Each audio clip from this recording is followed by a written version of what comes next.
अस्सलामुअलैकुम दोस्तों। उम्मीद करता हूँ आप सब खैरियत से होंगे।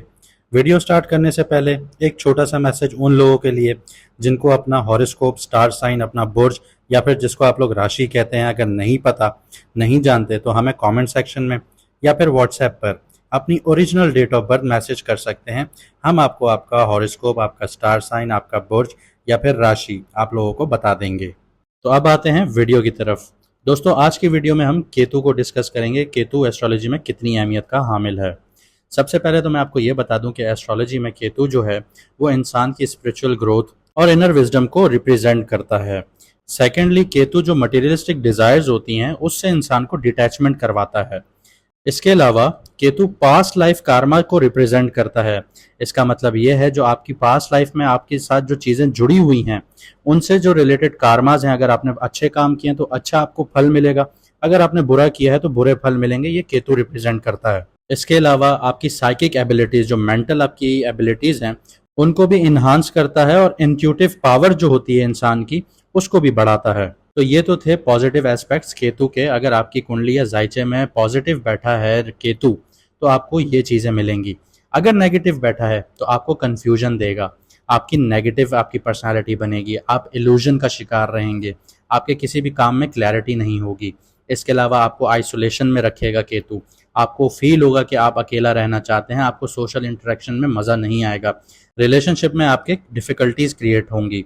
इसके अलावा आपको हेल्थ इश्यूज़ का भी सामना रहेगा, डाइजेस्टिव सिस्टम से रिलेटेड प्रॉब्लम्स होंगी, मेंटल डिसऑर्डर होगा। तो ये चीज़ें आपको केतु नेगेटिव होगा तो देगा। तो आइए आगे ये देख लेते हैं कि फर्स्ट हाउस से लेकर 12th हाउस में केतु अगर पॉजिटिव या नेगेटिव होगा तो उसके इम्पैक्ट्स इंसान के ऊपर कैसे होंगे। सबसे पहले बात कर लेते हैं फर्स्ट हाउस की पॉजिटिव वे में। अगर केतु यहाँ पे पॉजिटिव होगा तो आपकी स्पिरिचुअल ग्रोथ होगी और आपकी जो मटीरियल डिज़ायर्स हैं उनसे आपकी डिटैचमेंट होगी। आपकी जो छठी हिस्स है या जिसको सिक्स सेंस भी कहा जाता है वो बहुत स्ट्रांग होगी, आपका विजडम बहुत इन्हांस करेगा। लेकिन अगर यहाँ नेगेटिव होगा तो पर्सनालिटी डिसऑर्डर होगा, लैक ऑफ सेल्फ कॉन्फिडेंस होगा, आइडेंटिटी क्राइसिस होगा और हेल्थ इश्यूज भी होंगे। सेकेंड हाउस को देखें तो आपका बहुत ज़्यादा इंटरेस्ट स्पिरिचुअल नॉलेज में होगा। इसके अलावा मटेरियल डिटैचमेंट रहेगी, आपकी जो वेल्थ है इन चीज़ों से आपकी डिटैचमेंट रहेगी। ऐसा इंसान फिलोसफिकल बहुत होगा। इसके अलावा जो उसके फाइनेंशियल डिसीजंस होंगे वो उसके सिक्स सेंस पर डिपेंड होंगे और वो बहुत अच्छे फैसले होंगे। नेगेटिव वे में अगर बात करूं तो फाइनेंशियल इंस्टेबिलिटी रहेगी, कम्युनिकेशन प्रॉब्लम्स रहेंगे, फैमिली में डिस्प्यूट रहेगा और आपको बहुत ज़्यादा मटेरियलिस्टिक बनाएगा। इसके अलावा थर्ड हाउस को देखें पॉजिटिव वे में तो आपका ऑकल्ट साइंसेज में इंटरेस्ट रहेगा, स्पिरिचुअल कम्युनिकेशन आपको करने में बहुत मज़ा आएगा। ऐसा इंसान इंट्यूटिव थिंकिंग रखेगा और स्पिरिचुअल जर्नीज को बहुत ज़्यादा फॉलो करेगा। लेकिन थर्ड हाउस में नेगेटिव होने का मतलब ये है कि miscommunication, lack of focus, short travels, siblings के साथ डिस्प्यूट और अनकन्वेंशनल थिंकिंग रखेगा वो इंसान, जिसकी वजह से उसके लिए मसले पैदा होंगे। फोर्थ हाउस की तरफ देखते हैं। अगर फोर्थ हाउस में पॉजिटिव होगा तो डीप स्पिरिचुअल कनेक्शंस होंगे घर के एनवायरनमेंट में, एंसेस्ट्रल विजडम होगी, मतलब आपके बड़े बूढ़ों से आपको विजडम मिलेगी। फैमिली मैटर्स में या फैमिली के डिसीजंस में आपका इंट्यूशन पावर बहुत ज़्यादा स्ट्रांग होगा। इसके अलावा आप लोगों को इनर पीस मिलेगा। लेकिन नेगेटिव होगा तो इमोशनल इंस्टेबिलिटी मिलेगी, फैमिली के सीक्रेट्स रिवील होंगे आपके सामने, प्रॉपर्टी में डिस्प्यूट्स होंगे और लैक ऑफ इमोशनल ग्राउंडिंग हो सकती है आपके लिए। फिफ्थ हाउस की बात करें, अगर फिफ्थ हाउस में पॉजिटिव होगा तो इंट्यूटिव क्रिएटिविटी होगी, आपकी स्पिरिचुअल एजुकेशन होगी आप लोगों की, आपका इंटरेस्ट मेटाफिजिक्स की तरफ बहुत होगा और स्पिरिचुअल ग्रोथ होगी बच्चों के थ्रू। और नेगेटिव वे में अगर देखूं तो स्पेक्युलेटिव लॉसेस होंगे आप लोगों को।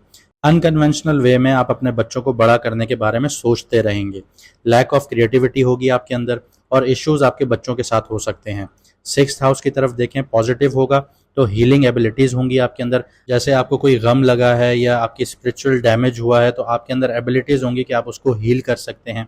आपके स्पिरिचुअल अप्रोच होगी कि हेल्थ इश्यूज़ को आप रिकवर करें। इसके अलावा आप सेल्फ ओरिएंटेड माइंडसेट रखेंगे और आप अपने दुश्मनों पर हावी हो जाएंगे स्पिरिचुअल मीन्स के थ्रू।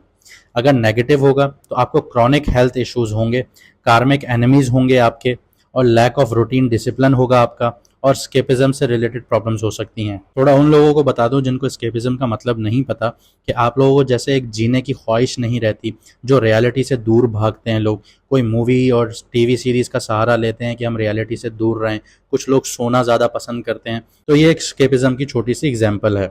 अगर 7th हाउस की बात करें तो पॉजिटिव अगर देखें तो कार्मिक पार्टनरशिप होगा आपका, आपके स्पिरिचुअल कनेक्शंस होंगे आपके पार्टनर के साथ, आपके स्पाउस के साथ, स्पिरिचुअल ग्रोथ होगी आपकी रिलेशनशिप्स में और आपकी म्यूचुअल अंडरस्टैंडिंग्स रहेंगी।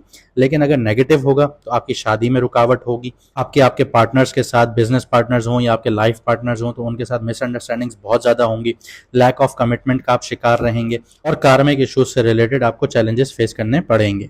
8th हाउस की तरफ देखें अगर पॉजिटिव होगा तो डीप ट्रांसफॉर्मेशन आपकी स्पिरिचुअल प्रैक्टिस के थ्रू होगी, ऑकल्ट साइंसेस की तरफ आपका रुझान बहुत ज़्यादा होगा, आपकी साइकिक एबिलिटीज़ बहुत हाई होंगी और आप लोग स्पिरिचुअल मीन्स के थ्रू अपने आप को हील करने की कोशिश करते रहेंगे। नेगेटिव होगा तो अनएक्सपेक्टेड ट्रांसफॉर्मेशंस होंगी आपकी, ऑकल्ट ऑब्सेशंस होंगी, आपको इनहेरिटेंस का इशू होगा और आपको अंदर ही अंदर एक डर बैठा रहेगा। जैसे इसकी एक एग्जांपल दूं कि कोई इंसान सफ़र करने से डरता है, किसी को पानी से डर लगता है, किसी को हाइकिंग से डर लगता है, तो केतु अगर 8th हाउस में नेगेटिव होगा तो आपको ऐसा डर कोई ना कोई दिल में बैठा रहेगा। 9th हाउस की तरफ आता हूँ, अगर पॉजिटिव होगा तो स्पिरिचुअल विजडम होगी आपके पास, आप लोग हायर एजुकेशन को परस्यू करेंगे लेकिन स्पिरिचुअल सब्जेक्ट्स की तरफ। लॉन्ग डिस्टेंस ट्रैवल्स होंगे आप लोगों के स्पिरिचुअल पर्पस के लिए और आपका माइंडसेट बहुत ज़्यादा फिलोसफिकल होगा। इसके अलावा नेगेटिव की बात करूं तो रिलीजियस कॉन्फ्लिक्ट्स होंगे आपके, जैसे लोग किसी रिलीजन को फॉलो करते हैं फिर एथियस्ट बन जाते हैं, तो ये नेगेटिव केतु का इम्पैक्ट है 9th हाउस में। इसके अलावा आपका लैक ऑफ फेथ होगा, आपका ईमान एक पक्का नहीं होगा, स्पिरिचुअल एरोगेंस होगी आपके अंदर डॉगमेटिक इश्यू होगा बिलीफ्स को लेके। अब डॉगमेटिक का मैं आपको मतलब ये बताऊं कि इंसान हट धर्म हो जाता है कि अगर उसका कोई पॉइंट ऑफ व्यू है, भले उसको कोई कितना ही समझाए, कितने ही उसको दलाइल दे दे, तो वो इंसान नहीं समझता, वो अपनी हट धर्मी पे बरकरार रहता है। इसी को डॉगमेटिक कहा जाता है। अब आते हैं 10th हाउस की तरफ। 10th हाउस में अगर पॉजिटिव होगा तो अनकन्वेंशनल कैरियर को चूज करेगा वो इंसान, लेकिन इसी के साथ साथ उसके अंदर स्पिरिचुअल ख्वाहिशात होंगी कि वो स्पिरिचुअल वे में भी इस चीज को फॉलो करे। पब्लिक की सर्विस की तरफ भी जा सकता है, रिकग्निशन भी उस इंसान को मिलेगी लेकिन एक स्पिरिचुअल लीडर की तरह, और इंटेग्रिटी इन प्रोफेशन उसकी रहेगी। लेकिन अगर नेगेटिव होगा तो कैरियर में इंस्टेबिलिटी आएगी, रेपुटेशन में इश्यूज होंगे, अथॉरिटीज के साथ कॉन्फ्लिक्ट रहेंगे और रिकग्निशन से रिलेटेड उसको बहुत ज्यादा इश्यूज रहेंगे। 11th हाउस की अगर बात करूं, पॉजिटिव केतु होगा तो स्पिरिचुअल गेन्स होंगे, उसका फ्रेंड सर्कल बहुत स्पिरिचुअल होगा और ऐसे इंसान की जो डिजायर्स हैं वो फुलफिल होंगी लेकिन डिटैचमेंट के थ्रू। अगर मैं नेगेटिव पर्सपेक्टिव की तरफ आऊं, अगर 11th हाउस में केतु नेगेटिव होगा तो अनएक्सपेक्टेड लॉसेज होंगे ऐसे इंसान को, आइसोलेशन का शिकार रहेगा अपने सोशल सर्कल्स में, ऐसे इंसान की डिजायर्स भी पूरी नहीं होंगी और मटेरियलिस्टिक चीज़ों से वो इंसान डिटैच रहेगा। 12th हाउस की बात करूं, अगर पॉजिटिव होगा तो ऐसा इंसान ऐसे सफ़र करेगा जहां जाके वो अकेला रहे और स्पिरिचुअल ग्रोथ हो उसकी। इसके अलावा उसकी चैरिटेबल एक्टिविटीज़ में बहुत ज़्यादा रुझान होगा और उसको जो अंदर का जो सुकून है वो उसको अकेले रहने के बाद ही मिलेगा। इसके अलावा अगर नेगेटिव की बात करूं तो इंसान खामखाई आइसोलेशन का शिकार रहेगा, स्केपिज्म की तरफ जाएगा, सबकॉन्शियस फियर्स रहेंगे उसको और स्पिरिचुअल डिल्यूजन से रिलेटेड चैलेंजेस रह सकते हैं। तो ये थे केतु के इम्पैक्ट्स पॉजिटिव और नेगेटिव 12 के 12 घरों में।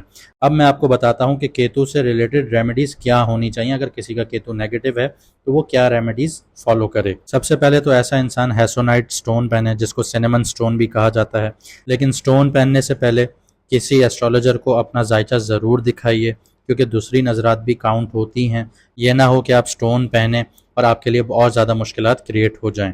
तो अपनी कुंडली या जायचा ज़रूर दिखाइए किसी एस्ट्रोलॉजर को। अगर मैडम एनबक्स से आप अपनी कुंडली डिस्कस करना चाहते हैं तो आप अपॉइंटमेंट ले लीजिए, व्हाट्सएप का नंबर आपको स्क्रीन पर नज़र आ रहा होगा। इसके अलावा आप लोगों को सदका करना है, चैरिटी करनी है ट्यूसडे के दिन। काले तिल, जिसको ब्लैक सेसमे सीड्स कहते हैं, काले कपड़े या फिर कोई भी खाने की काली चीज़, वो आप सदका दीजिए ट्यूसडे के दिन। और ये आपने कम से कम 7 हफ्ते तो फॉलो करना ही है।